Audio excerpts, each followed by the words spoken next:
जय मंडल, जय भीम, जय जोहार, जय शमदान, जय फुले, जय पेरियार। साथियों, अनुरुद्ध सिंह विद्रोही बोल रहा हूँ, मंडल आर्मी संस्थापक।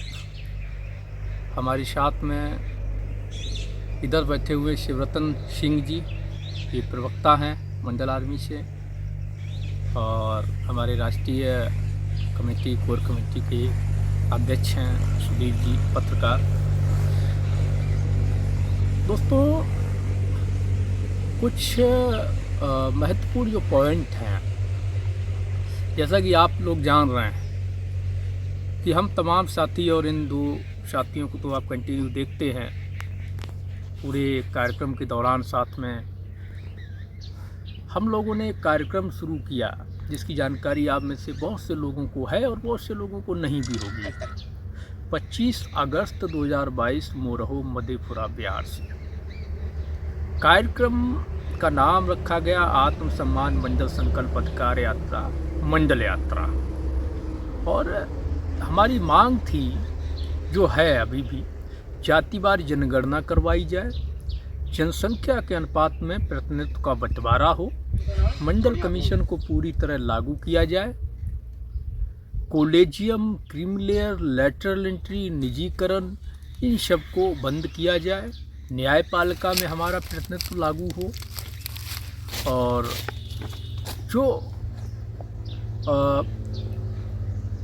व्यवसायिक लोन होता है उसमें हमारे ओबीसी समाज का कोटा किया जाए, ताकि हमारे लोगों को उसका लाभ मिल सके और वो व्यवसाय कर सकें, आगे बढ़ सकें। एजुकेशन को समान रूप से लागू किया जाए सभी के लिए, कोई भी हो, चाहे चपरासी हो, चाहे राष्ट्रपति हो, सभी के बच्चों को समान शिक्षा और निःशुल्क शिक्षा उपलब्ध कराई जाए। इन सभी विचारों के साथ, इन सभी सवालों के साथ, इन सभी मांगों के साथ में हमने अपनी टीम के साथ इस मंडल यात्रा की शुरुआत की, और ये हमारी तीसरी यात्रा है। इससे पहले हमने 16 अगस्त 2021 से पहली यात्रा शुरू की थी, तो अब ये तीसरी है और इसको फरवरी 2024 तक चलना है, 17 फरवरी तक। इस पूरे कार्यक्रम के दौरान हमने एक बहुत महत्वपूर्ण जो चीज़ है, बात है, उसको नोटिस किया है। वो क्या है? वो ये है कि लोग जो है, मुद्दों पर लोगों का फोकस नहीं है। हक अधिकार को लेकर के लोग आपके साथ खड़े नज़र नहीं आते हैं, ये फैक्ट है। और जो लोग यहाँ, दो तरह के लोग हैं। एक वो लोग जो विरोधी हैं इन सब सवालों के, तो वो आपके साथ खड़े नहीं हो सकते, आपका विरोध कर रहे हैं। दूसरे वो लोग हैं जो मांग तो करते हैं, समर्थन तो करते हैं, सवाल तो उठाते हैं, भागीदारी के लिए लड़ते हुए भी दिखाई देते हैं, लेकिन फिर भी वो लड़ने वालों के साथ नहीं होते।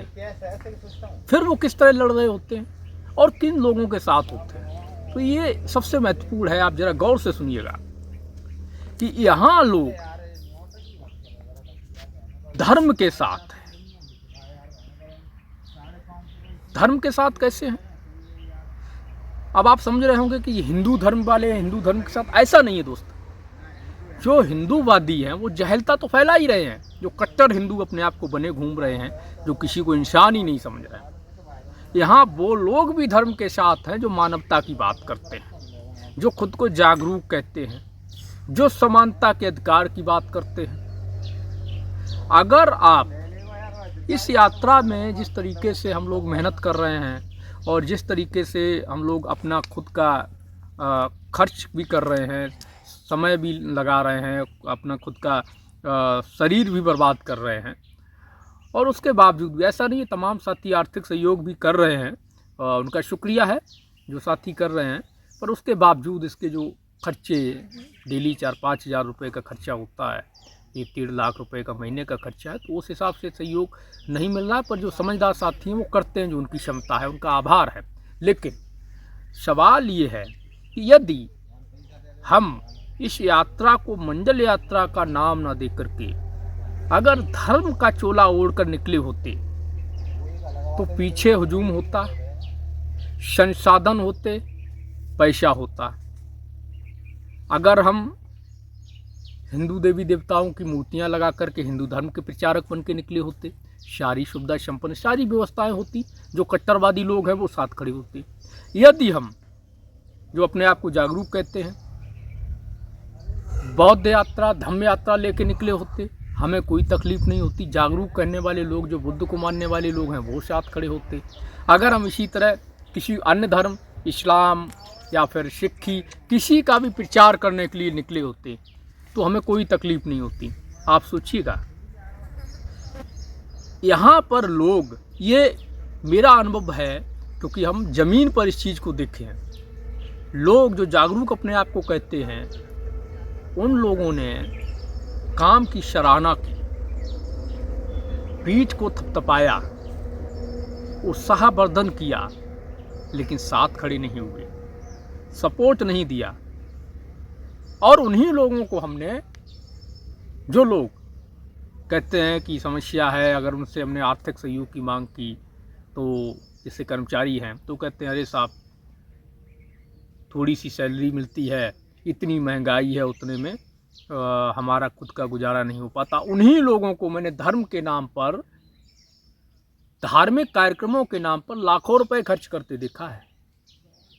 कई लोग ऐसे मिले जिन्होंने हमें दिखाया कि हम यहाँ पर ये देखिए अलग अलग धर्म के, सभी धर्म के उसमें शामिल हैं, हिंदुओं को मानने वाले, इस्लाम को मानने वाले, बौद्धिस्ट को मानने वाले, सभी को मानने वाले इसमें शामिल हैं कि देखिए हमने ये बनवाया है, यहाँ पर ये मूर्ति लगवाई है, यहाँ पर ये स्थान बनवाया है, यहाँ पर ये बिल्डिंग बनवा रहे हैं, इतना लाख हमने लगा दिया। लेकिन उन्होंने ये नहीं कहा कि आप लोग अधिकार के लिए लड़ रहे हैं तो लीजिए 1 रुपया हमारी तरफ से आपको भी सहयोग है। उनके पास उस चीज़ के लिए पैसा होता है, उस तरह के धार्मिक प्रचार के लिए समय होता है। जब धार्मिक प्रचार करना होता है, धार्मिक कार्यक्रम करना होता है, तब किसी भी धर्म की, किसी भी विचारधारा को मानने वाले लोगों के पास न तो पैसे की कमी होती है और ना ही समय की कमी होती है। लेकिन वहीं जब हम अधिकारों की बात करने के लिए कोई निकलता है, सड़कों पर उतरता है, तो जो कट्टरवादी विचारधारा के हैं वो तो विरोधी हैं और अपना मखौल बनाना, मजाक बनाना, टांग खींची करना वो करते ही हैं, वो तो अलग सवाल है। लेकिन जो समानता की बात करते, जो कहते हैं हम आपके साथ खड़े हुए हैं, वो सिर्फ बातों से साथ खड़े होते हैं। वास्तविकता ये है, ना वो मन से साथ खड़े होते हैं, ना तन से साथ खड़े होते हैं, ना धन से साथ खड़े होते हैं। ये कड़वी सच्चाई है। मैं आपको ऐसे लोगों से मिलवा दूंगा जिन्होंने यात्रा के लिए सहयोग करने से बोल दिया कि अभी हमारे पास समस्या है, हम नहीं कर पाएंगे, और वही लोग धार्मिक कार्यक्रमों में लाखों रुपया खर्च कर रहे हैं। वो केवल हिंदू नहीं हैं, वो केवल हिंदू धर्म को मानने वाले नहीं हैं, वो बुद्धिज्म को मानने वाले भी हैं, वो इस्लाम को मानने वाले भी हैं, वो अन्य को भी मानने वाले हैं। यानी कि मैं सभी की बात कर रहा हूँ। सभी धार्मिक विचारधारा के लोग, जिस भी धार्मिक विचारधारा को मानते हैं, जो धार्मिक विचारधारा को मानने वाले लोग हैं, वो कभी भी हक अधिकारों की लड़ाई में सहयोग नहीं करते। ये कड़वी सच्चाई है, किसी भी धार्मिक विचारधारा को मानने वाले लोग। जब तक धर्म और अधिकार दोनों को, लड़ाई को आप अलग करके नहीं लड़ोगे, आप कभी जीत नहीं पाओगे। आपका मानना ये है, हिंदुओं का मानना ये है, अगर सब हिंदू धर्म का प्रचार करेंगे, हिंदू की बात करोगे तभी हम आपका साथ देंगे। बौद्धिस्ट विचारधारा के मानने वालों का मानना ये है कि आप बौद्धिज्म अपना लो और बौद्धिस्ट विचारधारा का प्रचार करो, हम आपको साथ देंगे। सिखिज्म का मानने वालों का ये, भाई तुम सिख का प्रचार करो, हम साथ देंगे। इस्लाम का मानने वालों का ये कि तुम इस्लाम अपना लो, हम आपका साथ देंगे, पैसा ऐसा हर चीज़ देंगे, उसका प्रचार करो। भाई साहब, मेरा एक सवाल है सभी धर्म के मानने वाले लोगों से, जो अपने अपने धर्म को अच्छा समझते हैं, जो चाहते हैं कि नहीं सारे लोग हमारे इसमें आ जाए, बाकी सब चले जाएं। पहले तो ये बड़ा स्पष्ट मैं कर दूं कि मुझे किसी से कोई लेना देना नहीं है। पाखंड, अंधविश्वास का विरोध करता आया हूँ, करता रहूँगा। किसी भी धर्म में पाखंड होगा, उसके ग्रंथों में पाखंड होगा, हिंदू, मुस्लिम, सिख, ईसाई, जहाँ भी मुझे पाखंड दिखेगा मैं उसका विरोध करूँगा। आपकी भावनाएं आहत हों, निश्चित तौर पर हो जाए, कोई फर्क नहीं पड़ता।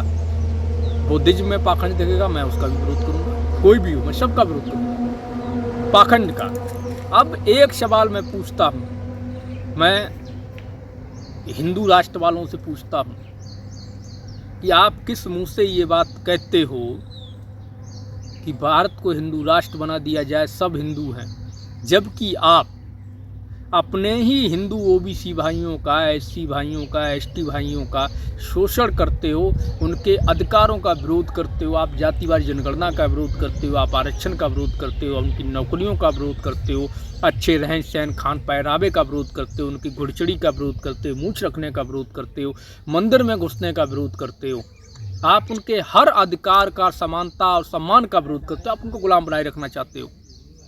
तो आप कैसे कहते हो कि हिंदू राष्ट्र बना दो, सब हिंदू बन जाओ? बुद्धिस्ट विचारधारा के जो हमारे साथी कहते हैं कि सब बुद्ध बन जाओ, तो मेरा उनसे सवाल है ये, आप असमानता का काम नहीं करते, आप भेदभाव नहीं करते हिंदुओं की तरह, लेकिन क्या अगर सारे ओबीसी के लोग बुद्ध बन जाएं, बौद्धिस्ट बन जाएं, तो क्या हमारा मंडल कमीशन लागू हो जाएगा पूरी तरीके से? क्या हम ओबीसी को हमारा सारा अधिकार मिल जाएगा? अगर मिल जाता है, आप वादा करो, तो मैं अपील करूंगा, मैं खुद इस काम में लगूंगा सभी ओबीसी के साथ जा कर के। इसी तरह इस्लाम को मानने वाले जो लोग हैं या अन्य जो लोग इस तरह सोचते हैं कि नहीं, सारे लोग जब ये हमारा धर्म अपनाएंगे, हमारी विचारधारा पे आएंगे, तभी हम समर्थन देंगे, तो आप इस बात का वादा करो लिखित में कि जैसे ही सारे हमारे साथ आएंगे उनको अधिकार मिल जाएगा। जबकि मैंने किसी भी धार्मिक विचारधारा को मानने वाले व्यक्ति को समानता की, अधिकारों की बात करते हुए, ओबीसी अधिकारों की बात करते हुए, उसके लिए संघर्ष करते हुए, उसके लिए आंदोलन करते हुए कहीं नहीं देखा है। ये मैं बड़े दावे के साथ कह रहा हूँ। जो भी अपने आप को जागरूक कहते हैं, जो धार्मिक विचारधारा, दिन भर धार्मिक कार्यक्रम होते हैं, दिन भर में सैकड़ों धार्मिक आयोजन होते हैं, पूरे देश में हजारों होते होंगे, हर प्रदेश में सैकड़ों आयोजन होते हैं धार्मिक, चाहे वो हिंदुओं के हों, बुद्धिस्टों के हों, सिखों के हों, मुसलमानों को हों। उसके लिए धन होता है, समय होता है, लेकिन क्या इन धार्मिक आयोजन करने वालों ने कभी भी जाति जनगणना के लिए इस तरह के कार्यक्रम किए? आरक्षण को बढ़ाने के लिए इस तरह सड़कों पर आए? जो लोग लड़ रहे हैं, हमें छोड़िए, तमाम लोग लड़ रहे हैं, किसी को भी इस तरह से समय और पैसा दिया है, उनके साथ खड़े हुए हैं, वहाँ पर डटे हैं, उनके लिए लड़े हैं।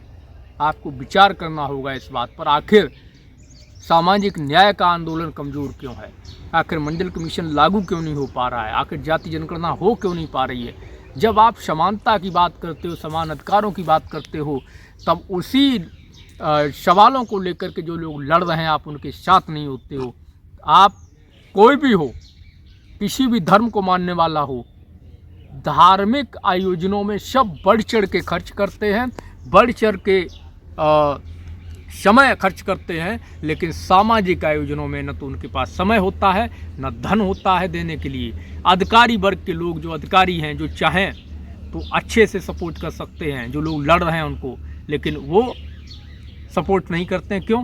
क्योंकि उनको ज़रूरत नहीं है, उनकी नौकरी लग गई है, उनकी 2 लाख 3 लाख सैलरी आ रही है, अगर अच्छी पोजीशन पर हैं तो ऊपर नीचे वाली कमाई लाखों में प्रतिदिन हो ही रही है, तो उन्हें क्या ज़रूरत है? समाज की क्या पड़ी है? वो कहते हैं ना, बोका जाने पीर पर आई, जाके पाँव न फटी बीमारी। तो जिसके पैर में कभी कांटा ही न चुभा हो, तो कैसे इस बात को समझेगा कि कांटा चुभने का दर्द क्या